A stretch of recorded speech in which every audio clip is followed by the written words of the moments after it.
So this is Flateyri. It's an amazing place. Let's see if I can show you the fjord over these snow dunes.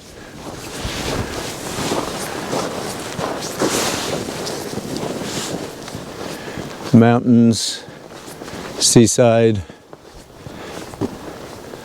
and very special people. That's the snowblower moving the avalanche out of the way. It came down the mountain behind me at midnight 3 days ago, and I'm going to try and show you around and explain a little bit more about how the salvage operation has got into full swing. We've got the Coast Guard vessel here, a pretty impressive looking ship which has been supporting that operation, and as you could expect, a small community like this has really rallied round. It's a village of only about 200 odd people, which was affected in a big way in 1995 by an avalanche that came down the same slope before they'd built the defences, and at that point 30 people died. Thankfully this time no deaths, no injuries, except one teenage girl who was stuck in the snowdrift as the avalanche came through her bedroom window and was scooped out after about 40 minutes, suffering from hypothermia, and was then taken to hospital, but she's doing fine. This is the Coast Guard ship. This is the fish factory. Used to employ about 200 people over 10 years ago, and today is a tiny shadow of itself. It's the oil truck that's come to collect some of the contaminated oil that's been swept into the dock when the avalanche took out 2 of the tanks that were on the quayside, and at the moment they're trying to estimate just what extent of contamination has happened in the harbour. And this is the salvage tug that normally is engaged in putting aquaculture, fish farm cages into the fjords, but it's been contracted to lift these 7 vessels that are submerged, along with the dive team that's been assessing the damage. And this is the incredibly impressive Coast Guard vessel Thor.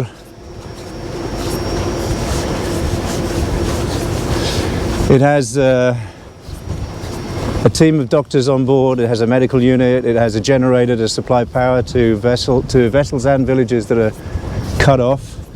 It has support boats that it's been using for the last 3 days.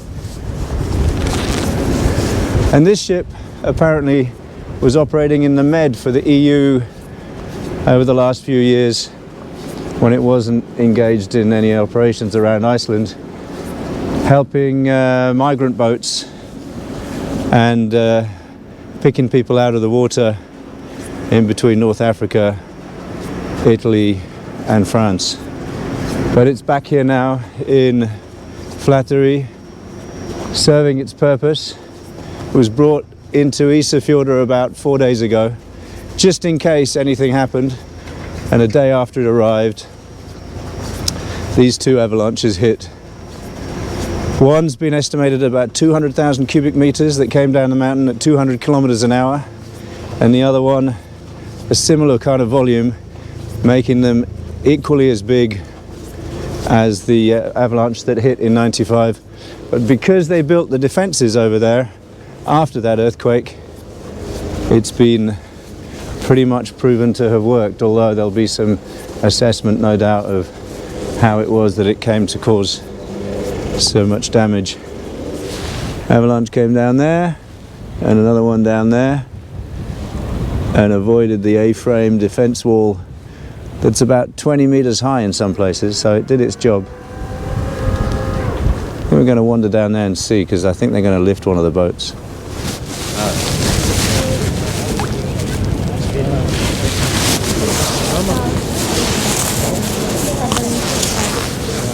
We're here with Mugi, harbour master from Westfjords. Can you explain to us a little bit about what's happening? We're trying to get this boat on shore The divers is working there, trying to get the air out of the boat and get him completely sick. And we don't know how long it's going to take them to. We don't know. No. To do that. They'll be here all night, maybe. I don't know. Might be. Yeah. Because tomorrow it's going to be bad weather. So. Yeah. Hopefully we can get this boat up before. Hopefully. And onto the shore. Yeah. That's a plan. So the aim is to get the plastic boats first safe. So when it happened, I don't know.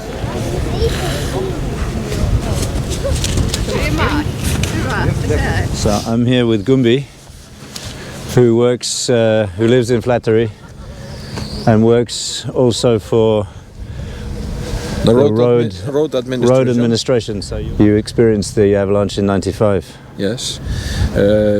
The snow now was much drier and powdery, hadn't set like the snow 1995. So from what I understand, it slid on a sheet of ice. Yes. Whereas in '95 it was on rock. So it doesn't achieve the same speed. It sets. Okay. Sets like concrete. 1995 it was estimated that the speed of the avalanche was around 150 kilometers per hour. And this was more? This was 180 to 200. I see. So it's not just about the volume; it's about the speed and the speed and the impact and this pressure wave that comes before it. And the speed is the impact that takes the boats. But an outrun of what we call koflaup, dry powdery snow, we have no recollection of that. And it came straight into the harbour here.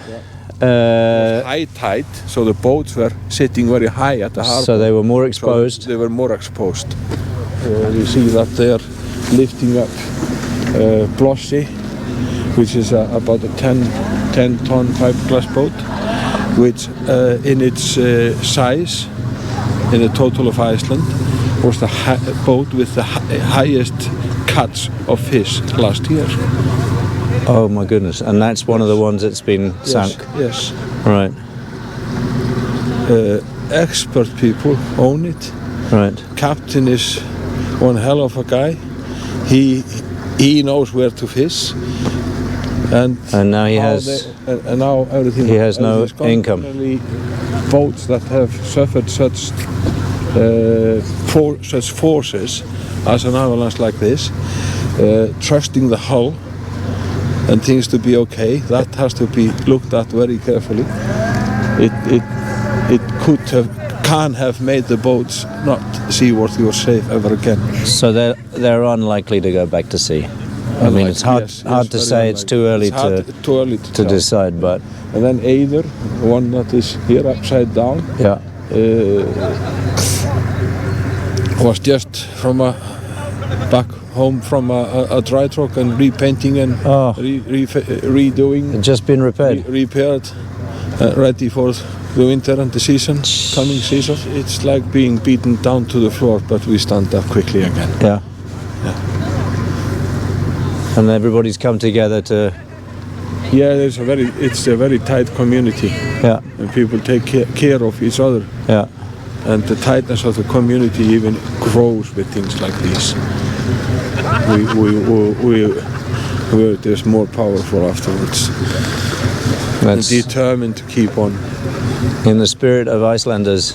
Yep. Rebuild. Renew. Keep on. Get this fixed. What is faulty in the protection, in the ridges.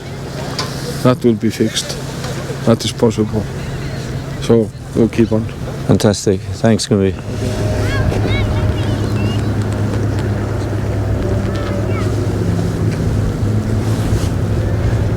So I'm here with Birta from the Coastal Marine Management course at University of the Westfjords.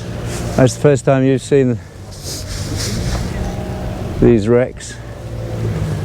What are your impressions? I mean, the first thing you notice is like the smell, that it really smells like oil. You can smell it more than you can actually see it, and it's incredible to see all these boats literally upside down. It's like like there's a bomb that's gone off in the Exactly. in the harbour water. You know, thankfully nobody was hurt, so No. the damage is physical rather than human. But I mean, there's still a lot of snow up there, so Yeah. it's just unbelievable everything that went down. It's getting dark again in Flateyri. Looks like they got a long night ahead. But they got all the right people and all the right equipment. And all the right attitude too.